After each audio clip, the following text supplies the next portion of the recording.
नमस्कार दोस्तों, स्वागत है आपका। आज हम लोग डिस्कस करेंगे क्लास 10 सोशल साइंस के बोर्ड एग्जाम 2020-2021 के लिए सीबीएसई ने जो सैंपल पेपर जारी किए हैं उसको। सैंपल क्वेश्चन पेपर को समझना इसलिए बहुत जरूरी है कि बोर्ड में आपका जो क्वेश्चन पेपर आएगा उसका पूरा पैटर्न इसी तरह का होगा। यदि आपको इस पैटर्न के बारे में पूरी जानकारी है तो आप सही समय में अपने बोर्ड के क्वेश्चन को अटेम्प्ट कर पाएंगे और 90 प्लस स्कोर करना अगर आप चाहते हैं तो आपको बहुत आसानी हो जाएगी। तो चलिए शुरू करते हैं एक विश्लेषण कि किस तरह के क्वेश्चन पेपर आएंगे और क्या खासियत है इस सैंपल क्वेश्चन पेपर की, जिसके आधार पर बोर्ड 2021 में हमारा क्वेश्चन पेपर आएगा। सबसे पहली बात देखिए, ये जनरल इंस्ट्रक्शंस बहुत इंपॉर्टेंट होते हैं जिन्हें हमें जरूर पढ़ना चाहिए। आपके बोर्ड के पेपर में कुल 5 सेक्शन होंगे, 5 sections A B C D और ई, और आपको क्वेश्चन पेपर में कुल 32 क्वेश्चंस मिलेंगे। सेक्शन ए में देखिए, सेक्शन ए में क्वेश्चन नंबर 1 to 16 क्वेश्चन मिलेंगे जो ऑब्जेक्टिव टाइप क्वेश्चन होंगे और 1 मार्क के क्वेश्चन होंगे। ऑब्जेक्टिव क्वेश्चन कहने का मतलब यह है कि इसमें एक शब्द या एक लाइन में आपको उत्तर लिखना होगा या फिर इसमें एमसीक्यू भी हो सकता है। यह आपका 16 क्वेश्चन होगा एक नंबर का। सेक्शन बी की अगर हम बात करें तो क्वेश्चन नंबर 17 से 22 ये जो आपको क्वेश्चंस मिलेंगे ये शॉर्ट आंसर टाइप क्वेश्चंस होंगे जिनमें 3 मार्क के क्वेश्चन पूछे जाएंगे और मैक्सिमम 80 वर्ड्स में आपको उसका उत्तर देना है। 3 मार्क्स क्वेश्चंस, 80 वर्ड्स में आंसर्स। सेक्शन सी देखिए, सेक्शन सी क्वेश्चन नंबर 23 से क्वेश्चन नंबर 26 होगा और ये सारे के सारे सोर्स बेस्ड क्वेश्चन होंगे और सब में 4 मार्क्स के क्वेश्चन होंगे। सेक्शन डी की जहां तक बात है, क्वेश्चन नंबर 27 से क्वेश्चन नंबर 31 सेक्शन डी होगा और ये लॉन्ग आंसर क्वेश्चंस होंगे जो 5-5 नंबर के क्वेश्चन पूछे जाएंगे और 5 नंबर वाले जो क्वेश्चंस होते हैं उनके आंसर आपको मैक्सिमम 120 वर्ड्स में लिखना है। क्वेश्चन नंबर 6, पॉइंट नंबर 6 देखिए, सेक्शन ई में क्वेश्चन नंबर 32 ये मैप बेस्ड होगा जिसमें कि इस बार 5 मार्क का क्वेश्चन पूछा जाएगा, जिसमें 2 मार्क्स का क्वेश्चन हिस्ट्री से होगा और 3 मार्क्स का क्वेश्चन ज्योग्राफी से होगा। साथ में यह भी ध्यान देने वाली बात होगी कि कोई भी इंटरनल जो चॉइस होगा वो ओवरऑल नहीं होगा बल्कि क्वेश्चन के साथ होगा। कई क्वेश्चंस कंपलसरी होंगे और कहीं पर आपको चॉइस भी मिल सकता है, तो उनको बड़े ध्यान से देखें। आइए अब स्टार्ट करते हैं, सेक्शन ए का एनालिसिस स्टार्ट करते हैं। मैंने आपको अभी बताया 16 क्वेश्चन होंगे 16 मार्क्स के लिए। अब क्वेश्चन नंबर 1 देखिए आप, ये एमसीक्यू टाइप क्वेश्चन है। यहां पर ये 4 ऑप्शंस दिए हुए हैं, आपकी सुविधा के लिए मैंने सही आंसर भी यहां पर मैं मार्क कर दिया है। क्वेश्चन नंबर 2 को देखिए, तो question number 2 again MCQ type question है, 4 ऑप्शंस हैं और आपको एक सही उत्तर मार्क करना है। तो यदि आप 2 का डी लिख देंगे तब भी आपको पूरे नंबर मिलेंगे और 2 के साथ में ट्रीटी ऑफ कॉन्स्टेंटिनोपल लिख देंगे तब भी आपको पूरे नंबर मिलेंगे। क्वेश्चन नंबर 3 की अगर हम बात करें तो यह भी एक एमसीक्यू क्वेश्चन है, 4 चॉइस हैं आपके पास और सही चॉइस को आपको लिखना है। अब क्वेश्चन नंबर 4 को देखिए, तो यह ऑब्जेक्टिव टाइप क्वेश्चन है क्योंकि यहां फिल इन दी ब्लैंक है, यहां आपको खाली स्थान को भरना है और एक खास बात यह है कि यहां पर आपको चॉइस भी है। तो जैसे पहला जो क्वेश्चन है, business processing outsourcing is an example of dash industry. BPO जो होता है वो किस इंडस्ट्री का हिस्सा है, तो आंसर है इसका आईटी, इंफॉर्मेशन टेक्नोलॉजी का। ऐसे ही उसके चॉइस में है, green revolution has help dash industry to expand in different parts of India. तो ग्रीन रिवॉल्यूशन ने किस इंडस्ट्री को बढ़ावा दिया है, ये बहुत ध्यान से समझने की बात है कि ग्रीन रिवॉल्यूशन के कारण किस इंडस्ट्री को बढ़ावा मिला है, तो इसका जवाब है फर्टिलाइजर। क्योंकि फर्टिलाइजर जितना ज्यादा प्रोडक्शन हुआ है और खेतों में डाला गया है, उससे ग्रीन रिवॉल्यूशन में मदद मिली है। तो यह समझने वाली बात है आपके लिए। अब क्वेश्चन नंबर 5 देखिए, तो यहां पर मैच द फॉलोइंग है। यहां पर ABCD 4 आपको मैच दिए गए हैं। किस चीज के? एक तो ये प्रिमिटिव कल्टीवेशन के बारे में है और उसको क्या कहते हैं और वो किस राज्य में उसको ये इस नाम से पुकारा जाता है। जैसे प्रिमिटिव कल्टीवेशन जो होता है उसको मध्य प्रदेश में दहिया कहते हैं, तो ये सही उत्तर है। ज्योग्राफी के चौथे चैप्टर में, कृषि वाले चैप्टर में आपको इसका उत्तर मिलेगा। इसी तरह से क्वेश्चन नंबर 6 देखिए, ये भी एक फिल इन द ब्लैंक है और यहां पर में एक सही उत्तर आपको ढूंढना है।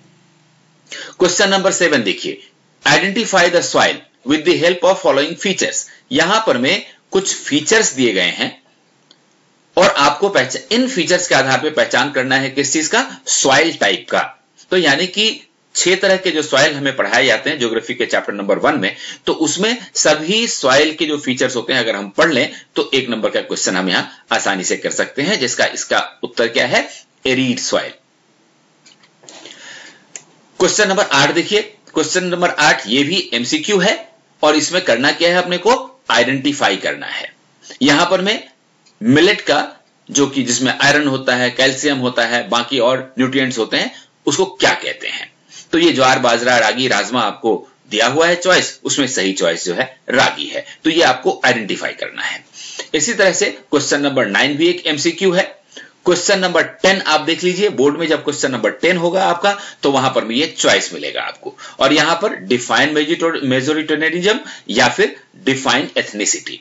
यहां पर में 1 लाइनर आंसर आपको देना है, इसको डेफिनेशन लिखना है आपको और कुछ नहीं करना।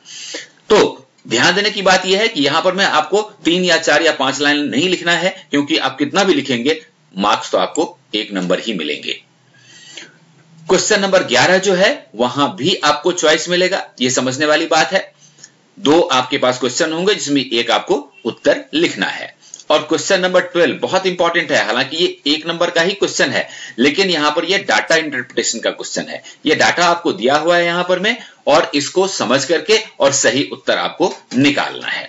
क्वेश्चन नंबर 13 देख लीजिए, read the information given below and select the correct option. ये एप्लीकेशन बेस्ड क्वेश्चन है। एप्लीकेशन बेस्ड क्वेश्चन का मतलब यह है कि ये सोर्स तो आपको दिया हुआ है यहां पर में, इन्होंने इस सोर्स के बाद जो ये क्वेश्चन इन्होंने दिया हुआ है जिसमें चॉइस भी है, ये डायरेक्ट आंसर आपको यहां से नहीं मिलेगा। इस सोर्स को पढ़ने के बाद इसको समझ करके सही उत्तर आपको चूज करना है। क्वेश्चन नंबर 14 जो है, व्हाट इज कोलैटरल, अगेन ये यहां पर में आपको ऑप्शन मिला हुआ है, ये यहां से चूज कर लीजिए। क्वेश्चन नंबर 15 भी आपको एमसीक्यू मिला हुआ है, आप ग्लोबलाइजेशन को आपको सही तरीके से ग्लोबलाइजेशन के बारे में जो स्टेटमेंट है वो आपको चूज करना है, तो सही आंसर आप चूज कर सकते हैं। और क्वेश्चन नंबर 16 देखिए, बहुत इंपॉर्टेंट है, ये 1 मार्क का है। यहां पर में असर्शन और रीजन, ये वाला लास्ट ईयर से ही ये क्वेश्चन इंट्रोड्यूस हुआ है, जिसमें कि एक कारण और दूसरा कथन, पहला वाला कथन है और दूसरा वाला कारण है कि different people have different goal. Economics के पहले चैप्टर का ये क्वेश्चन है कि अलग अलग लोगों के अलग अलग गोल होते हैं। और दूसरी बात क्या कहता है कि उसका रीजन क्या है, people want freedom, equality, security and respect. लोगों को क्या चाहिए? आजादी चाहिए, बराबरी की स्टेटस चाहिए, सुरक्षा चाहिए और फिर आदर सम्मान भी चाहिए। अब ये ऑप्शंस दिए हुए हैं, आपको सही ऑप्शन चुनना है। तो इसका सही ऑप्शन क्या है? Both A and R are correct, यानी कि कथन और कारण दोनों ही सही हैं और R is the correct explanation of A. R इसका बिल्कुल सही एक्सप्लेनेशन है। तो ये 16 जो है ये एमसीक्यू टाइप क्वेश्चन हो गया, ऑब्जेक्टिव टाइप क्वेश्चन हो गया। अब सेक्शन बी देख लीजिए, ये आपको 3 into 6 18 मार्क्स का सेक्शन बी होगा, जिसमें 17 कंपलसरी क्वेश्चन है। यहां पर में आपको कोई ऑप्शन नहीं है, लेकिन क्वेश्चन नंबर 18 में आपको ऑप्शन मिलेगा। ऐसे ही क्वेश्चन नंबर 19 में कोई ऑप्शन नहीं मिलेगा, लेकिन 19 के बाद 20 में आपको ऑप्शन मिलेगा। उसमें आप चॉइस कर सकते हैं कि कौन सा आपको लिखना है, लेकिन 21 और 22 ये फिर दोनों बहुत ही कंपलसरी हैं और आपको इसका आंसर लिखना ही लिखना है। अब सेक्शन सी की अगर हम बात करें तो मैंने आपको बताया था 4 गुने 4, 4 क्वेश्चन 4 नंबर के लिए, तो 16 नंबर का हो गया।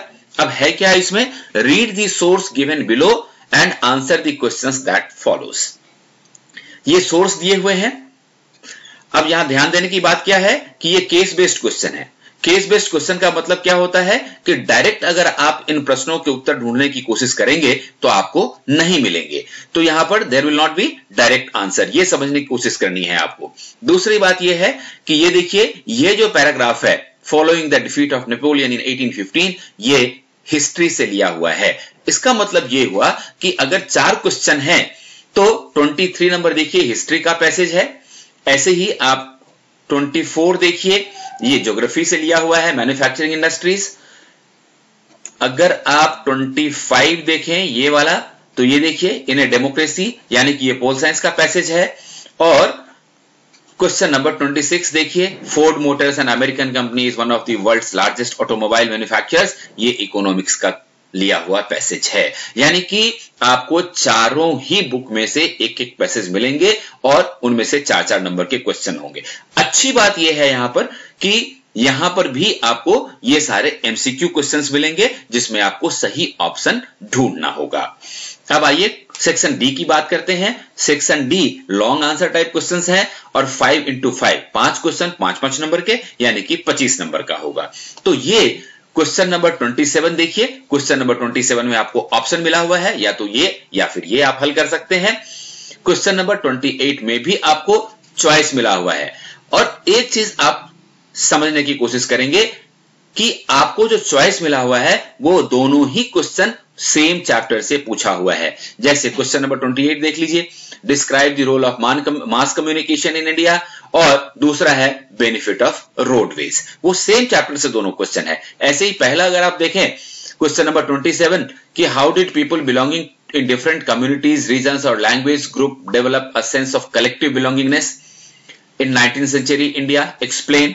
और दूसरा उसके ऑप्शन में है explain the meaning of notion of Swaraj as perceived by plantation workers. तो ये जो हमारा हिस्ट्री का चैप्टर 2 है, भारत में राष्ट्रवाद, उस चैप्टर का है। तो ऑप्शन जहां भी होगा वो एक ही चैप्टर से होगा, इसलिए उस चैप्टर को बहुत अच्छी तरह से पढ़ना है, क्योंकि दोनों में से कोई भी एक क्वेश्चन आपको आता है तो आपकी बात बन जाएगी। क्वेश्चन नंबर 29 और क्वेश्चन नंबर 30 ये दोनों ही क्वेश्चन कंपलसरी है, यहां कोई चॉइस नहीं है, आपको ये लिखने ही होंगे। और क्वेश्चन नंबर 31 देखिए, ये टर्सरी सेक्टर और ये पब्लिक सेक्टर, ये दोनों जो है सेक्टर्स ऑफ इकोनॉमी, जो इकोनॉमिक्स का चैप्टर नंबर 2 है, वहां से ये क्वेश्चन लिया हुआ है और यहां आपको चॉइस मिल रहा है।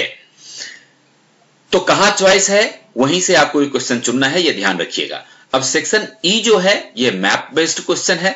2+3 मैंने आपको भी बताया था कि 2 क्वेश्चन हिस्ट्री से और 3 क्वेश्चन ज्योग्राफी से होगा। तो 32.1 जो क्वेश्चन होगा वो आइडेंटिफिकेशन के लिए होगा, यानी कि स्थान ऑलरेडी मार्क्ड होगा, आपको सिर्फ उनको पहचानना है और उसका नाम लिखना है, ए और बी। ध्यान रखने वाली बात है कि यहां आपको कोई चॉइस नहीं है। लेकिन 32.2 क्वेश्चन अगर आप देखिए तो ये ज्योग्राफी में से है, लोकेशन और लैबलिंग के लिए है। ध्यान रखिएगा, लोकेशन और लैबलिंग और आइडेंटिफिकेशन में फर्क होता है। तो ये लोकेशन और लैबलिंग के लिए है और एनी 3। लेकिन यहां खास बात क्या है, ये देखिए यहां ए बी सी डी 5 दिए हुए हैं, तो इन 5 में से जो 3 आपको अच्छी तरह से आते हो वो आप लोकेट और लेबल कर दें, बाकी 2 आप छोड़ सकते हैं। तो दोस्तों ये था विश्लेषण, अच्छी तरह से इसको समझ लीजिए और इसी हिसाब से अपनी तैयारी शुरू करिए। अपनी अगली वीडियो में मैं आपको जो मैप किस तरह से हम अच्छी तरह से बनाएं उसके बारे में जानकारी दूंगा। देखते रहिए। All the best.